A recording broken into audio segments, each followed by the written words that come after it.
नमस्कार सभी साथियों को। भाई एनटीपीसी वाले बच्चे को बहुत ज़्यादा मैसेज है, क्योंकि यार अब पेपर इन्हीं बच्चों का रह गया, बाकी सबके तो पेपर हो गए। भाई आरपीएफ कांस्टेबल भी हो गया, एसआई भी हो गया, एएलपी वालों का भी हो गया, टेक्नीशियन वालों का भी होगा, जेई वालों का भी हो गया। अब एनटीपीसी पे मुद्दा फंसा पड़ा है कि एनटीपीसी पे क्या है। तो मैं देखो एग्जाम डेट लगभग क्या हो सकती है, मैं कुछ पॉइंटों के ऊपर बात करूंगा, आप अपने आप अंदाजा लगा लें। देखो ना ही मेरे पास कोई प्रूफ, मैं किस पॉइंट पे कहना चाह रहा हूँ कि डेट आपकी क्या हो सकती है एग्जाम की, उस पॉइंट को समझना बस आप। दूसरा, आपका भी 90 नंबर लाने का अगर आप टारगेट बना के चल रहे हो कि 90 में, भाई 90 का टारगेट बना के चलो, हो सकता है 85-80 आ जाए, तो उसमें पूरे के पूरे पॉइंटों के साथ में प्लानिंग करेंगे बैठ के, ठीक है भाई, कि क्या क्या पॉइंट आपको पढ़ने चाहिए, जहां से क्वेश्चन ज्यादा पूछे जाते हैं, उन सारे मुद्दों पर बातचीत करेंगे।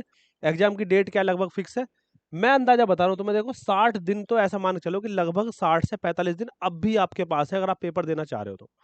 क्योंकि अभी आप एक चीज सोच के देखो कि एनटीपीसी वाले बच्चों के अभी स्टेटस तक जारी ना हुए, और ऊपर से जब से एएलपी सीबीटी 2 का पेपर कैंसिल हुआ है, तब से और एक्स्ट्रा दिन चाहिए रेलवे को पेपर कराने के लिए।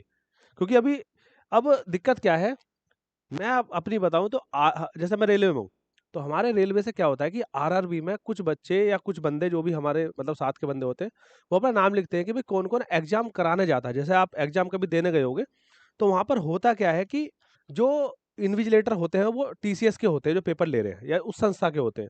बाकी उनके ऊपर जो होते हैं, तो एसएससी का पेपर होता है तो एसएससी वाले बंदे होते हैं, अगर रेलवे का तो रेलवे वाले बंदे होते हैं। तो मैं एक दो एग्जाम में पहले भी गया हूँ। अगर मैं अब एग्जाम की बात करूँ, तो मैंने एनटीपीसी के लिए अपना नाम दिया हुआ है।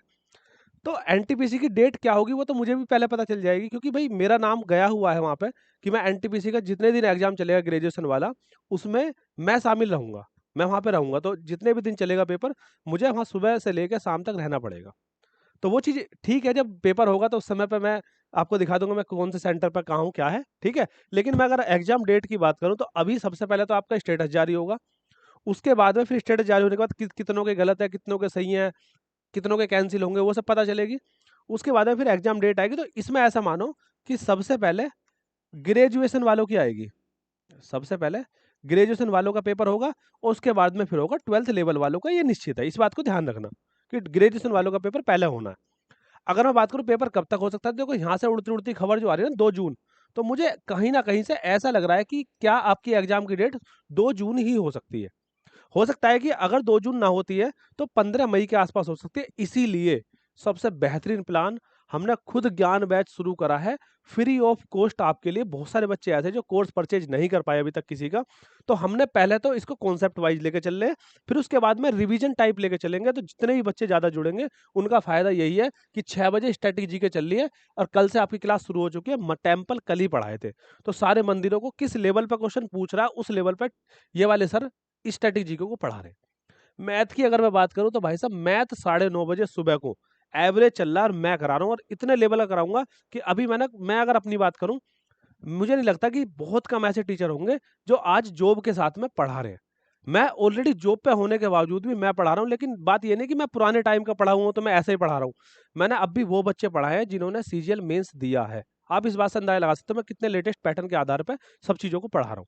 सारे पेपरों को एनालाइज करना मुझे ऑफलाइन सेंटर, मेरा ऑफलाइन सेंटर यहाँ पे जहाँ पे मैं जुड़ा हुआ हूँ, यहाँ पर मैं ऑफलाइन बच्चे पढ़ा रहा हूँ, तो मुझे ऑफलाइन का एक्सपीरियंस ठीक ठाक है। ऑनलाइन का इतना नहीं है, लेकिन जो ऑफलाइन की चीजें हैं वो मैं आपको ऑनलाइन में किस तरह से दे सकता हूँ, वो आपको 9:30 बजे वाले बैच में डिसाइड हो जाए। ऊपर से फिर रीजनिंग के लिए मैंने सोचा है कि पहले भी मैडम करा रही थी, लेकिन मैंने सोचा है कि 50 क्वेश्चन सैटरडे और 50 क्वेश्चन संडे, बेस्ट क्वेश्चन निकाल के आपको 2 दिन करा दो बस रीजनिंग की प्रैक्टिस। 50-50 100 क्वेश्चन हर हफ्ते प्रैक्टिस। साइंस के लिए 2:30 बजे आपको वीडियो मिलती है काजल मैम की, जिसमें अभी वो बायोलॉजी पढ़ा रही है, बहुत शानदार तरीके से डिटेल में पढ़ाएंगी। अभी आपको थोड़ा बोरिंग इसलिए लगेगा क्योंकि वो जो चीज़ जा रही है ना, वो जा रही है आपकी बिल्कुल पॉइंट टू पॉइंट, जो एग्जाम में जरूरी है, उन पॉइंटों पर ज्यादा फोकस करा गया।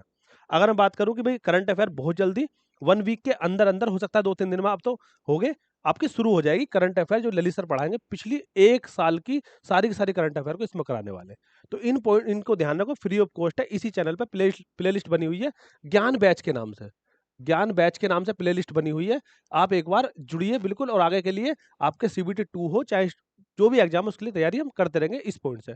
एनटीपीसी के लिए हमारा स्पेशल टारगेट है, जिसमें हम पेड कोर्सों को फ्री कर देंगे सिर्फ उन बच्चों के लिए जो बहुत सारे बच्चे हमसे जुड़े हुए हैं उनके लिए। अगर मैं बात करूं, आपको पता है कि स्टेज 1 का एग्जाम है, सबको पता है कि भाई 30 नंबर की मैथ आने वाली है, 30 नंबर की रीजनिंग आने वाली है, और 30-40 नंबर की जीएस आने वाली है। अगर मैं इन पॉइंटों की बात करूं, तो यहां से क्या होता है ना कि बच्चा यहां से भी नंबर ले आता है, रीजनिंग से तो चलो आप स्कोर ले आओगे थोड़ी प्रैक्टिस करने के बाद। अब डिपेंड करता है कि यहाँ से 20 ना लाके आप 30 कैसे लाओगे, सबसे बड़ा टारगेट तो ये है। अगर मैं बात करूँ जीएस के लिए, तो जीएस सबसे बड़ा मेन रोल प्ले करेगी। 40% जीएस आ रही है और यहाँ से बच्चों के स्कोर अच्छे आ नहीं पाते। कितनी पढ़ते रहो, तो यहाँ से पॉइंट टू पॉइंट कैसे पॉइंटों को निकाला जा सकता है। मैंने पूरे के पूरे एग्जाम को जब एनालाइज करा तो वहां से देखा कि यार कहीं ना कहीं से स्टैटिक जीके के 10 से 11 क्वेश्चन है। और स्टैटिक जीके ऐसी नहीं कि आपने छोटी मोटी पढ़ ली। स्टैटिक जीके के पॉइंट सारे में लिख के लाया, देखो ये स्टैटिक जीके के पॉइंट है, इन सारे पॉइंटों पर चर्चा करूंगा। पहले आप एक चीज समझो, और जो हमारा बैच है वो बाइलिंगुअल है, हिंदी और इंग्लिश, पीडीएफ भी साथ में मिल रही है। पिनाका अकेडमी ऑफिशियल टेलीग्राम पे सब चीजें मिल रही है, ठीक है। तो 10 से 11 क्वेश्चन तो स्टैटिक के आ रहे हैं। और अगर मैं बात करूं साइंस के, साइंस के आ रहे हैं 9 से 10 क्वेश्चन मिला के। इसमें केमिस्ट्री कम आएंगे, बायोलॉजी के हो सकता है कहीं 8 हो जाए, कहीं पे 11 हो जाए, तो 9 से 10 क्वेश्चन ऐसा मान के चलो। करंट अफेयर 5 से 6 क्वेश्चन आते हैं। आप एक छोटी सी बात सोच के बताओ कि आपसे एक ही मंदिर बार बार क्यों पूछा जाता है, आपसे एक ही राष्ट्रीय उद्यान ज्यादा क्यों पूछा जाता है, उनमें क्या रीजन है उनके? क्योंकि वो यूनेस्को में शामिल है। तो हम बात करेंगे भाई इस वाले मंदिर पे ही। भाई आपने देखा होगा कि मध्य प्रदेश में जो मंदिर है आपका, बहुत ज्यादा पूछा गया, मुझे नाम याद नहीं आ रहा। उस मंदिर को बार बार क्यों पूछ रहा है? उस मंदिर को बार बार इसलिए पूछ रहा है कि वो मंदिर यूनेस्को में शामिल है।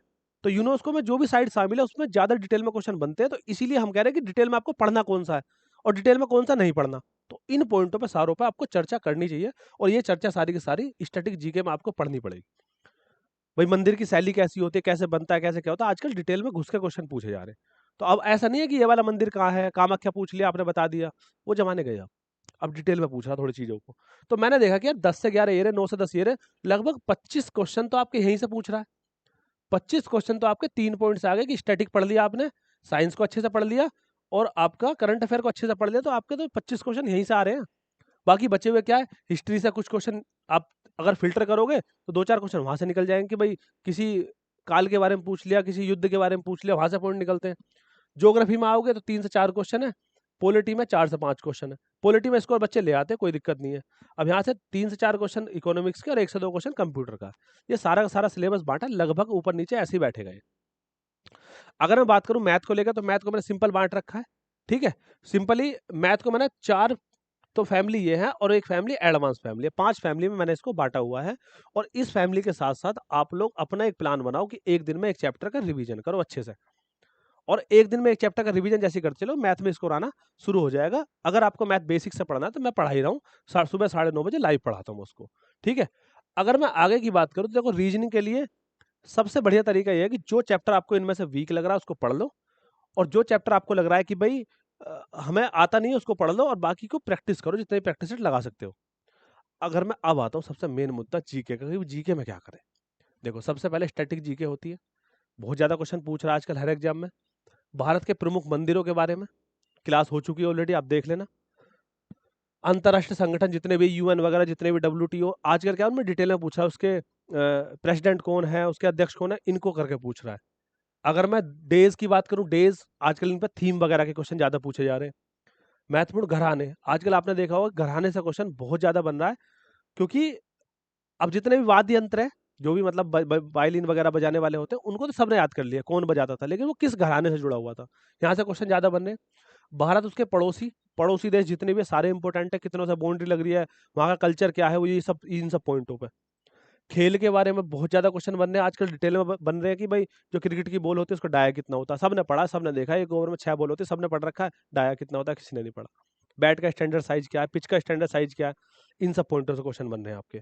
प्रमुख खेल, खिलाड़ियों की संख्या के बारे में, ट्रॉफी, प्रमुख खिलाड़ी कौन कौन है, खिलाड़ियों की पुस्तकें, जितने भी खिलाड़ी हैं उनकी पुस्तकें किस किस की हैं, खेलों के प्रमुख आयोजन, कौन सा कहाँ हुआ था लेटेस्ट में, और कौन सा कहाँ होने वाला है। यूनेस्को की बात करो, यूनेस्को बहुत ज्यादा इंपॉर्टेंट है, याद रखना इस बात को। यूनेस्को से डिटेल में क्वेश्चन बनते हैं जितने भी यूनेस्को साइट है अपनी। उसके बाद टाइगर रिजर्व के बारे में, राष्ट्रीय उद्यान के बारे में, शास्त्रीय नृत्य के बारे में, लोक नृत्य, त्योहार जितने फेस्टिवल है उनके बारे में, रामसर साइट के बारे में क्वेश्चन बन रहे हैं आजकल, ध्यान रखना इस बात को। मेले और उत्सव, जितने भी फेस्टिवल और जितने भी आपके मेले हैं, पुरस्कार से क्वेश्चन बन रहे हैं आपके, ठीक है। किस किस को मिला लेटेस्ट या फिर पुराने, सब पूछ रहा है।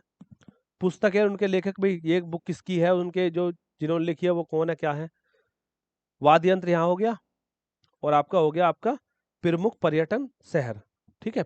मेन ये हो गया स्टैटिक जीके का, जो कि सारा का सारा इस क्लास में कराया जा रहा है, ठीक है। अगर मैं आगे चलूँ, फिजिक्स के लिए बात करूँ, ये फिजिक्स के पॉइंट है, ठीक है।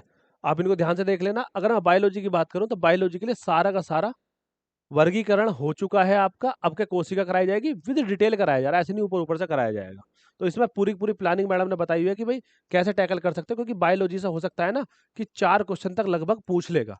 तो ये पॉइंट आपको 4 क्वेश्चन दे रहे हैं, तो बायोलॉजी थोड़ी सी डिफिकल्ट होती है पढ़ने में, थोड़ी उसकी लैंग्वेज थोड़ी अच्छी बनी होती है, तो उसमें दिक्कत होती है। तो इस बात को ध्यान रखना, सारे सारे पॉइंट लिखे हो, आप देखना आपने कौन कौन सा पढ़ रखा है, कौन कौन सा आपको पढ़ना चाहिए। जैसे कि क्वेश्चन देखो, बिल्कुल मानव रोग से बहुत ज्यादा क्वेश्चन आते हैं, रोग प्रतिरक्षा से क्वेश्चन आते हैं, विटामिन से क्वेश्चन बहुत पूछे गए, प्रजनन हो गया आपका, ठीक है। यहाँ से बहुत अलग तरह के क्वेश्चन बने, बस क्या बताएं, ठीक है। तो थोड़ा सा इन सारे पॉइंटों को देखिए, अपने बेसिक ऑर्गन के पार्ट जो भी है वो सब हो गया, प्रोसेस क्या है, कैसे कैसे। फिर वैज्ञानिक नाम, गुणसूत्र हो गए, कल्चर, कोशिकांग, हार्मोन्स वगैरह के बारे में, एंजाइम, ग्रंथियां, इन सब के बारे में आपका आ जाता है, ठीक है। पॉलिटी के लिए सारे पॉइंट लिखे हो आपके सामने, इन पॉइंटों को एक एक पॉइंटों को उठाओ, जल्दी जल्दी रिवीजन करते चले जाओ कि भाई संवैधानिक विकास जो सारा सारा संविधान हमारा डेवलप हुआ, वो कैसे कैसे कहाँ से कैसे कैसे चलते हुए वो डेवलप होता हुआ आया, 1935 से लेके 1935 के अधिनियम से लेके वो आगे तक का पूरा पूछता है। अगर मैं बात करूं कि प्रमुख संस्था जो भी है, मतलब संसद भवन है अपना, वहां से संसद में क्या क्या होता है, लोकसभा, राज्यसभा, राष्ट्रपति, यहाँ से क्वेश्चन बनते हैं। सुप्रीम कोर्ट, हाई कोर्ट हो गया, पंचायती राज हो गया, प्रमुख अनुच्छेद हो गए, आर्टिकल आपके मेन आर्टिकल 100 तक तो सारे आर्टिकल इंपोर्टेंट है ना। अगर मैं बात करूँ सारे के सारे संशोधन जितने भी अमेंडमेंट हुए सारे के सारे पूछता है। उधर से पीएम हो गए, राष्ट्रपति, उपराष्ट्रपति, लोकसभा, विधानसभा, ये आ गई। उसके बाद अगर मैं बात करूं आपकी कि भाई अनुसूचियां, 12 अनुसूचियां आपको पता है, यहाँ से क्वेश्चन आजकल डिटेल में पूछ रहा है। सारे के सारे भाग आपको 22 के 22 भाग आपको याद होने चाहिए आर्टिकल के साथ, कि इतने आर्टिकल से इतने आर्टिकल के बीच में। संविधान सभा के बारे में पता होना चाहिए, ठीक है। आर्टिकल में ही आपके सारे के सारे मौलिक अधिकार वगैरह, मौलिक कर्तव्य वगैरह, वहां से क्वेश्चन, डीपीएसपी वगैरह वहां से क्वेश्चन बन रहे हैं। तो प्रस्तावना से भी क्वेश्चन बन रहे हैं, है ना, कहाँ से जोड़ी गई, कहाँ से उसमें अमेंडमेंट हुआ। उसके बाद हिस्ट्री पूरी आपके सामने देखो, ये रहा कि सिंधु, ये आपको पूरी पूरी टाइमलाइन याद होनी चाहिए। हिस्ट्री के लिए आपको पूरी पूरी टाइमलाइन याद होनी चाहिए कि जैन, बौद्ध धर्म, फिर प्रमुख वंश कैसे कैसे आए, फिर किस किस का विकास हुआ, कैसे कैसे हुए, ये सारे के सारे पॉइंटों को मैं कह रहा हूँ 60 डेज की प्लानिंग लेके चल रहे हैं हम। अगर आप अब भी अपने अंदर हिम्मत लेके आ जाओ ना कि हम में अब भी हिम्मत है पेपर निकालने की, अब भी पेपर निकालने की ताकत रखते हो आप, क्योंकि एक पॉइंट मेरा छोटा समझो, सीबीटी 1 क्वालिफाई करना है, उसमें बच्चे लगभग 8 से 10 गुना बच्चे क्वालिफाई करेंगे। तो आप समझ के देखो कि सीबीटी 2 के लिए आपके पास कितना समय है, कि ये वाला पेपर गलती से निकल सकता है चाहो तो, लेकिन आपका सीबीटी 2 गलती से नहीं निकलेगा, क्योंकि वहाँ है 10,000 वैकेंसी और वहाँ है आपकी 1 लाख बच्चे क्वालिफाई करेंगे सीबीटी 1 में। तो सीबीटी 1 में क्वालिफाई कर सकते हो, लेकिन तैयारी आपको अभी से करके चलनी पड़ेगी। आप हिम्मत मत हारो, बिल्कुल भी तैयारी में लगे रहो, हम आपके साथ हैं, बिल्कुल घबराने की इसमें जरूरत है नहीं। ये इंडियन ज्योग्राफी के सारे पॉइंट है, दर्रे, द्वीप, ये सारे सारे लिखे हुए हैं। और मैं गलती से इस पीपीटी को मैं बाइलिंगुअल लाना भूल गया, लेकिन फिलहाल के लिए मैं बता रहा हूँ आपको, बाद में दोबारा से आऊंगा, या फिर आप एक बार इसको गूगल स्कैन कर लेना, इतना तो आप खुद भी जानते हो, है ना। कोई दिक्कत है तो बताना, मैं इसकी बाइलिंगुअल पीडीएफ आपको वहाँ दिलवा दूंगा टेलीग्राम पे, पिना अकेडमी ऑफिशियल पे, वहाँ ये बाइलिंगुअल करवा दूंगा, तो आप इन पॉइंटों को देख लेना ध्यान से। ये सारा सारा आपकी ये वर्ल्ड ज्योग्राफी होगी, ये इंडियन ज्योग्राफी होगी इधर वाली, ठीक है। अब ये सारे सारे पॉइंट है। उसके बाद इकोनॉमिक्स का क्वेश्चन पूछता है, जीडीपी क्या होती है, जीएनपी क्या होती है, एनपीपी और एनडीपी के बारे में, बजट के बारे में, समितियां, बैंकिंग, विविधि, यहाँ से मिसलिनियस बन जाते हैं बहुत सारे पॉइंट। और यहाँ से पंचवर्षीय योजना जो कि बन के अब नीति आयोग हो गया, यहाँ से भी क्वेश्चन बनते हैं।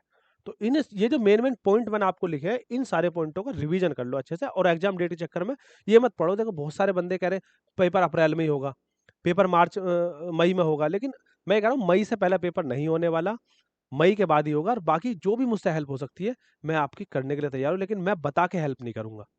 बाय द वे, अगर मैं मेरी जॉब भी लगती है उसमें और मैं वहाँ भी रहता हूँ, तो मैं फिर भी आपको ये नहीं बताऊँ कि मैं वहाँ से ऐसे कर रहा हूँ। मैं हिडन तरीके से, मैं जो मुझसे होगा मैं करता रहूँगा, कि मेरे ऊपर भी प्रेशर है कि भाई मैं भी ओपनली सब चीज़ें नहीं बोल सकता। मैं बस आपको एक हिंट दे सकता हूँ, बाकी अगर जरूरत पड़ी तो खड़े हैं आपके साथ में जैसे भी है, ठीक है। तो आप इन सारी सारी चीज़ों को याद रखिएगा। और क्लास चल रही है पिनाका अकेडमी ऑफिशियल, टेलीग्राम अपना है, उसको ज्वाइन कर लीजिए। बाकी मैं इतना ही कह रहा हूँ कि बहुत सारे बंदे यही कहेंगे कि date, exam date, exam date.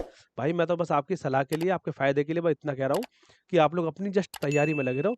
जितनी खबर मेरे पास है उतनी ही सबके पास है, उससे ज्यादा किसी के पास नहीं है। या फिर जो तुक्के मार रहे, अंदाजे में बोल रहे, सब ये नहीं सोच रहे कि भाई बच्चों का भविष्य, वो पढ़ाई कर रहे हैं, बच्चों को भटकाने पर लगे पड़े। मेरा मानना यह है एग्जाम डेट आएगी सबको दिखेगी, आज अगर तुम 4 दिन पढ़ाई कर रहे हो सपोज़ करो और 4 दिन के बाद एग्ज़ाम की डेट अनाउंस होती है कि हाँ, भई एग्ज़ाम इस तारीख से है।